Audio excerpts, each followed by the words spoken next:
আপনি যদি মাঝরাতে নিজের বাড়ির দরজায় ৩ বার কড়া নাড়ার শব্দ শুনতেন কিন্তু বাইরে গিয়ে কাউকে দেখতে পেতেন না, তাহলে কি আবার দরজা খুলতেন?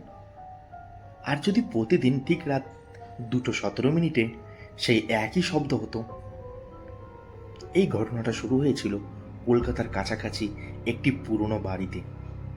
প্রথমে সবাই ভেবেছিল কেউ মজা করছে, কিন্তু সপ্তম রাতে দরজার ওপাশ থেকে যে কথাটা শোনা গেল, সেটা শোনার পর বাড়ির মানুষ আর কোনোদিন রাত 2টোর পরে দরজা খোলেননি।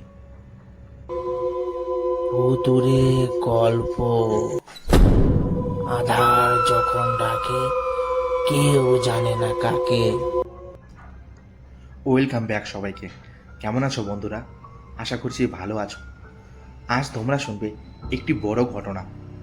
ঘটনাটা কেমন লাগবে তোমাদের অবশ্যই কমেন্ট করে জানাতে একদম ভুলবে না। আর তোমরা চাইলে তোমাদের জীবনে ঘটে যাওয়া কোনো সত্যি ভৌতিক ঘটনা অথবা তোমার শোনা কোনো ভৌতিক ঘটনা আমাদের কাছে পাঠিয়ে দাও। সেই ঘটনা আমি ভুতুরে গল্পের সমস্ত শ্রোতাদের শোনাবো। তার জন্য মেল করুন ভুতুরে গল্প 123@gmail.com অথবা ফেসবুকে গিয়ে ইনবক্সে ঘটনা পাঠিয়ে দাও। তা না হলেও ভিডিও ডেসক্রিপশনে হোয়াটসঅ্যাপ নাম্বার দেওয়া থাকবে, সেখানে গিয়েও বাংলায় লিখে ঘটনা পাঠিয়ে দাও। বেশি কথা না বলে একবারে চলে যাচ্ছি আজকের ঘটনায়। হ্যালো কুশলদা, কেমন আছো? আশা করছি তুমি এবং ভুতুরে গল্পের পরিবারের সবাই ভালো আছে। আজ আমি আমার দাদার জীবনে ঘটে যাওয়া ঘটনা শেয়ার করতে চাই। ঘটনাটা আজ থেকে প্রায় 4 বছর আগের। শহরের ব্যস্ততা থেকে একটু দূরে একটি পাড়ায় ছিল দোতলা একটি বাড়ি। বাড়িটা দেখতে খুব সাধারণ। সামনে ছোট একটা উঠোন, পাশে একটি পুরনো আম গাছ, আর বাড়ির পেছনে সরু রাস্তা।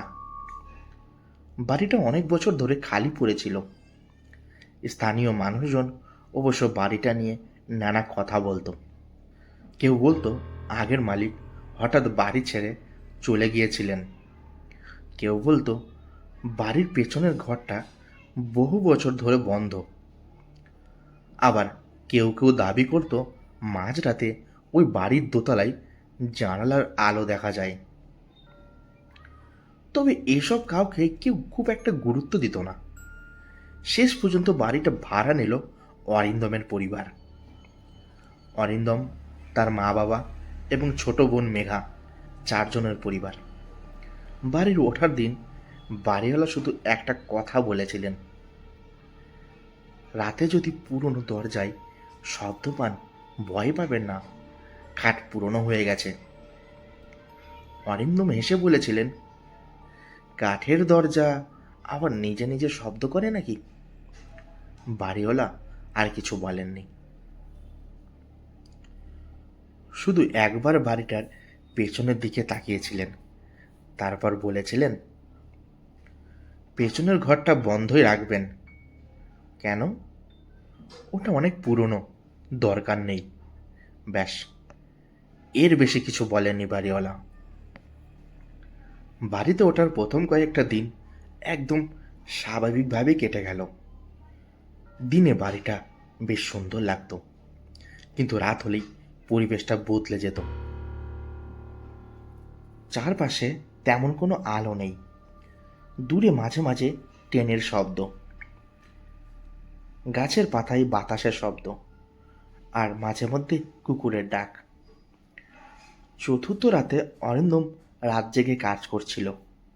ঘড়িতে তখন 2:17। হঠাৎ সদর দরজায় 3বার কড়া নাড়ার শব্দ। অরিন্দম চমকে উঠল। সে ভাবল হয়তো বাবা মা ঘুম থেকে উঠে বাইরে যাচ্ছেন। সে ঘর থেকে বেরিয়ে এলো। বাড়ির সবাই তখন ঘুমিয়ে।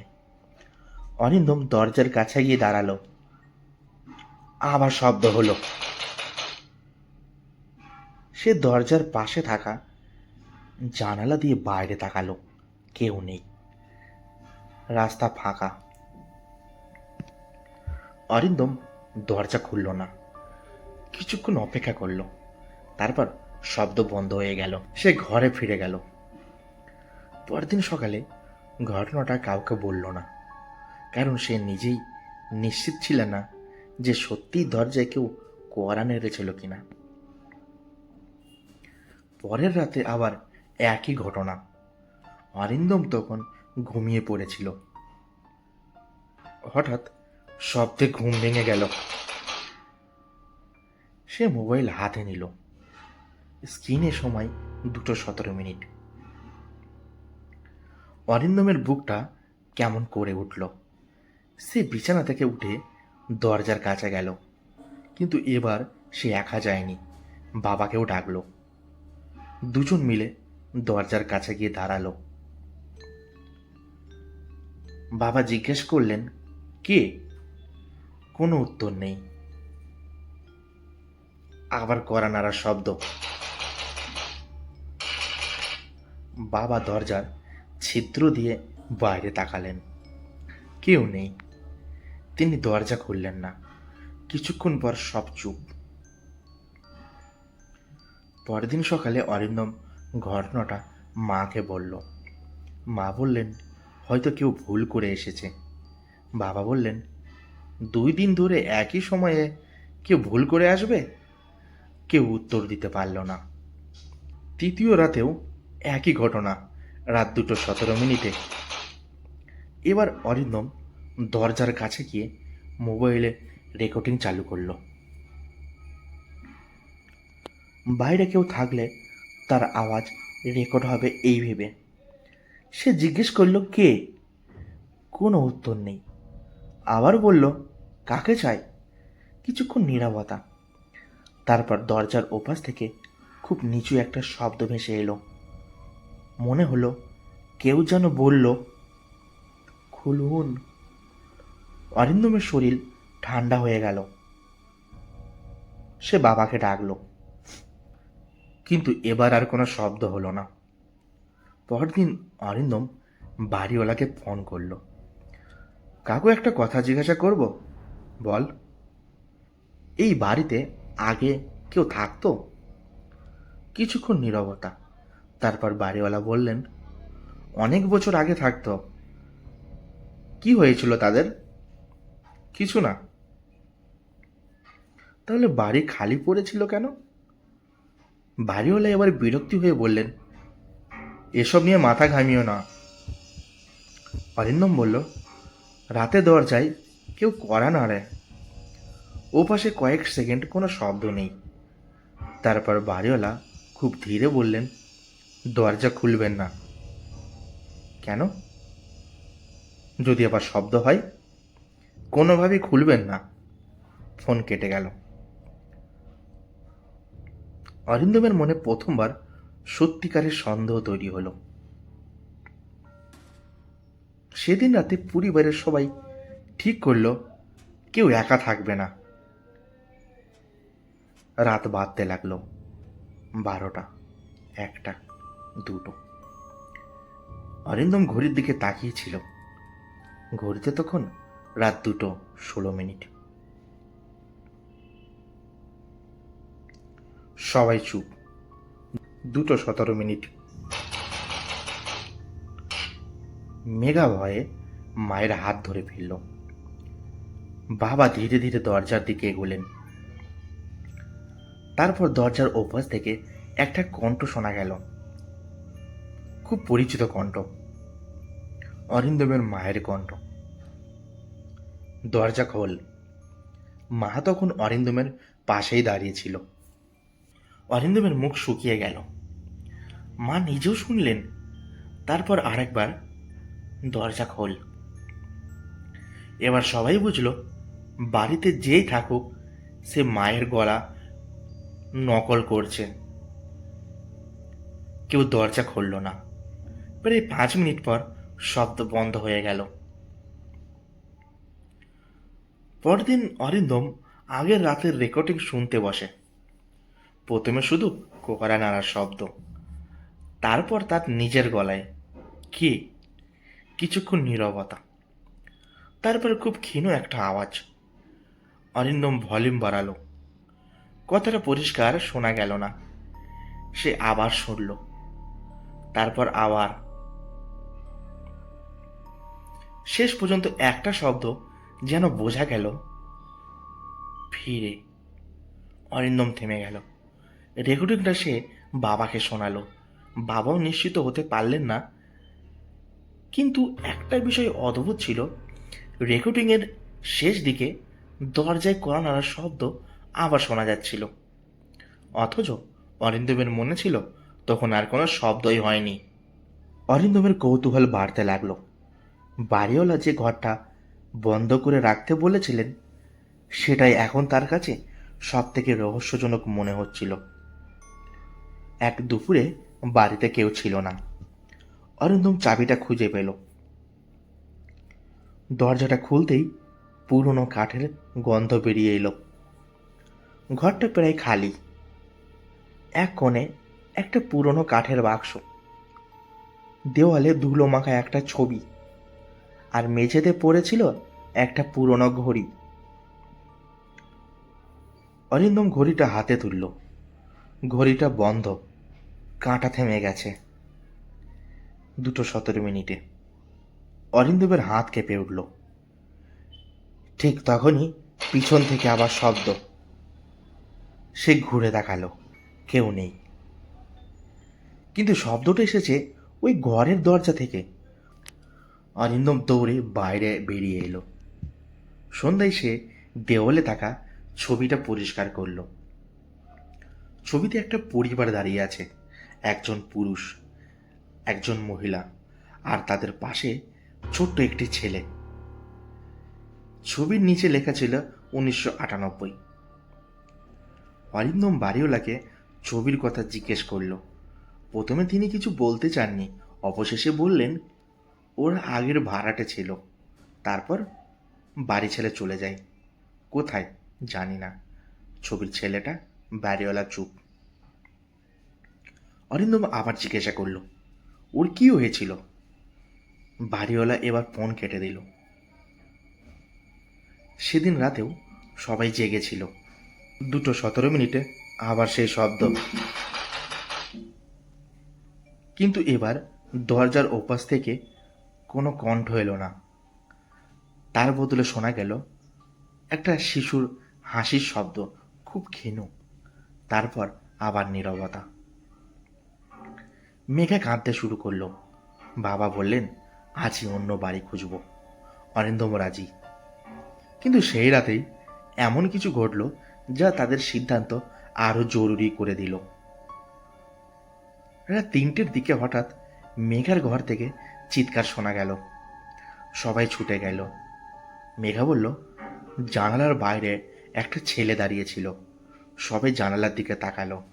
বাইরে কেউ নেই, কিন্তু জানালার কাছে ছোট ছোট আঙ্গুলের দাগ ছিল। পরদিন সকালে পরিবার সিদ্ধান্ত নিল তারা চলে যাবে, কিন্তু যাওয়ার আগের রাতটা তাদের ওই বাড়িতেই কাটাতে হবে। সেদিন রাত 2টো বাজতেই সবাই দরজার সামনে বসে রইল। 2:10, 2:15, 2:16। ঘড়ির কাঁটা তখন 2:17 ছুঁই ছুঁই। কোনো কড়া শব্দ হলো না। সবাই অবাক। 1 মিনিট গেল, 2 মিনিট গেল, কিছুই হলো না। বাবা বললেন হয়তো আজ আর হবে না। ঠিক তখনই আবার সে শব্দ শোনা গেল, কিন্তু এবার শব্দটা সদর দরজা থেকে নয়। শব্দটা আসে পেছনের বন্ধ ঘর থেকে। সবাই একে অপরের দিকে তাকালো। তারপর আবার শব্দ। বাবা ধীরে ধীরে ঘরের দিকে এগিয়ে গেলেন। দরজার ওপাশ থেকে শিশুর কণ্ঠ, বাবা। সবাই জমে গেল, কারণ বাড়িওয়ালার কথায় তারা আগেই জেনেছিল 1998 সালের সেই পরিবারের ছোট্ট ছেলেটির নাম ছিল অমিত, আর অমিতের বাবা বহু বছর আগে মারা গিয়েছিল। বাবা দরজা খুললেন না, কিন্তু দরজার নিচে দিয়ে হঠাৎ একটা পুরনো কাগজ বেরিয়ে এলো।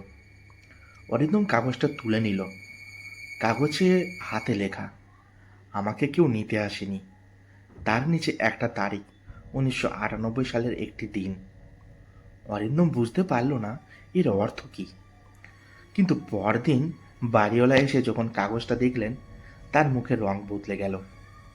তিনি অনেকক্ষণ চুপ করে থাকলেন, তারপর বললেন, এই কাগজটা এখানে থাকার কথা নয়। কেন? বাড়িওয়ালা উত্তর দিলেন, কারণ এই লেখাটা আমি বহু বছর আগে দেখেছি। কোথায়? পুলিশের পুরনো রিপোর্টে। বাড়িওয়ালা শেষ পর্যন্ত যা বললেন তা ছিল আরও অদ্ভুত। 1998 সালে ওই বাড়িতে সত্যি একটি পরিবার থাকত। এক রাতে তাদের ছোট ছেলে বাড়ির বাইরে চলে যায়। পরিবার অনেকক্ষণ তাকে খুঁজেছিল। পরদিন সকালে ছেলেটিকে কাছের একটি হাসপাতালে পাওয়া যায়। কিন্তু সেই ঘটনার পর পরিবারটি আর ওই বাড়িতে থাকেননি। কেন? তার সঠিক কারণ কেউ জানত না। তবে বাড়িওয়ালার কাছে থাকা পুরনোর কাগজপত্রে একটা বিষয় ছিল। ছেলেটা নাকি বারবার বলতো রাতে কেউ দরজায় কড়া নাড়ে। তার বাবা মা ভেবেছিলেন কোনো দুষ্টু ছেলে মজা করছে। কিন্তু এক রাতে তারা নিজেরাই সেই শব্দ শুনেছিল, ঠিক রাত 2:17। অরিন্দমরা সেই বাড়ি ছেড়ে চলে গেল। তারপর আর কখনো তারা ফিরে যায়নি। কিন্তু যাওয়ার আগে অরিন্দম একটা কাজ করেছিলেন। সেই পুরনো ঘড়িটা সঙ্গে নিয়ে যেতে চেয়েছিল। বাড়িওয়ালা তাকে বাধা দিলেন, বললেন, ওটা ওখানেই থাক। অরিন্দম আর জোর করেনি। বাড়ি ছেড়ে যাওয়ার কয়েকদিন পর সে পুরনো ফোনের রেকর্ডিংগুলো আবার শুনছিল। একটা রেকর্ডিংয়ে সে এমন একটা শব্দ পেল যা আগে খেয়াল করেনি। কয়রা নাড়ার পর একটা শিশুর কণ্ঠ, খুব ক্ষীণ। সে ভলিউম বাড়ালো। শব্দটা পরিষ্কার হলো, আমি তো ভিতরেই আছি। অরিন্দম কয়েক সেকেন্ড ফোনের দিকে তাকিয়ে রইল, কারণ রেকর্ডিংটা যে রাতে করা হয়েছিল সেদিন তারা সবাই সদর দরজার সামনে দাঁড়িয়েছিল, আর পেছনের ঘরটা ছিল তালাবদ্ধ। আজও সেই বাড়িতে কেউ থাকে কিনা সেটা নিশ্চিতভাবে জানা যায়নি। স্থানীয়দের কেউ কেউ দাবি করে গভীর রাতে ওই বাড়ির সামনে দিয়ে গেলে মাঝে মাঝে 3বার কড়া নাড়ার শব্দ শোনা যায়। আর আশ্চর্যের বিষয়, বাড়িটা পুরনো দেওয়ালে থাকা ঘড়িটা নাকি এখনো মাঝে মাঝে থেমে যায় ঠিক রাত 2:17। ভুতুরে গল্প। আধার যখন ডাকে কেউ জানে না কাকে। তো বন্ধুরা, এই ছিল আজকের একটি জমজমাট এপিসোড। আশা করছি এই এপিসোডটা তোমাদের খুব ভালো লেগেছে। তোমাদের কেমন লেগেছে অবশ্যই কমেন্ট করে জানিয়ে দাও। আর কে কোথা থেকে শুনছো সেটাও কমেন্ট করে জানিয়ে দাও। আপনি যদি ওই বাড়িতে থাকতেন, রাত 2:17 দরজায় 3বার কড়া নাড়ার শব্দ পেতেন, তাহলে আপনি কি করতেন অবশ্যই কমেন্ট করে জানিয়ে দাও। আর এমন রহস্যময় ভৌতিক ঘটনা শুনতে চাইলে চ্যানেলটিকে অবশ্যই সাবস্ক্রাইব করে পাশে থাকুন।